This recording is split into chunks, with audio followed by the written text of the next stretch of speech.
For instance, Buddha lived 500 years before Jesus and didn't teach saviorship.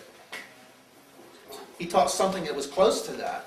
It was called the Bodhisatva vow, where there was a vow that was taken that I will not, it goes like, I will not leave until everyone is able to leave. But it had the idea that everyone was not you. It was somebody else that you would stay and save because, or not save, but you would help because they're not you. But when Jesus came, he gave a message that we are all the same thing, we all have the same source, and that the Creator is not the source of what you're experiencing. And that you can be saved from your own hell by one who knows the nature of reality. By sharing that nature of reality with you, you will discover, should you be willing, that there is only one experience, one experiencer. And that activity of sharing, that recognition, while the illusion is still undergoing its final moment, allows one to be recognized as a savior and one to be recognized as saved. And when they both fulfill that role, they recognize there is no two roles. But only when the roles have been completed. Only when one says, okay, I will be saved. And when one says, okay, I will not be arrogant any longer, I will be what my Father created, and I will include the one who wants to be saved who has also been saying the same crappy stuff I've been saying. You follow what I'm saying? When the two play their roles, and it doesn't matter which ones of anybody chooses which ones. They just have to be played truly. Right? They just have to be played truly.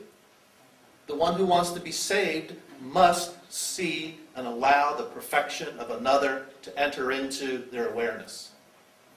The one who's willing to play the role as Savior must see the one being saved as himself. And then you have a match. And it doesn't matter what you call that, with Saviorship and students or disciples, but those are words that we can use in order to indicate how time can end. Do you understand what I'm saying? Not to get locked into the words, but to look at what the activity that is possible in the mind. And then you can take a look as to whether or not you would like the experience that goes along with that possibility. And then you look for where that possibility becomes completed in your own mind. Whether it be Jesus or anybody else, is there one individual you will stop judging? One. Can you find one that you're willing to stop your judgments with? That one would be called the Savior. You, in your willingness to stop judging that one individual, would then be saved. And in that activity, both will recognize that that's not what they are. They're not a Savior, and they're not saved. They are home in heaven. But that's the activity that's required while you're thinking something other than that. Because that's what ends the thinking that is other than that. I know.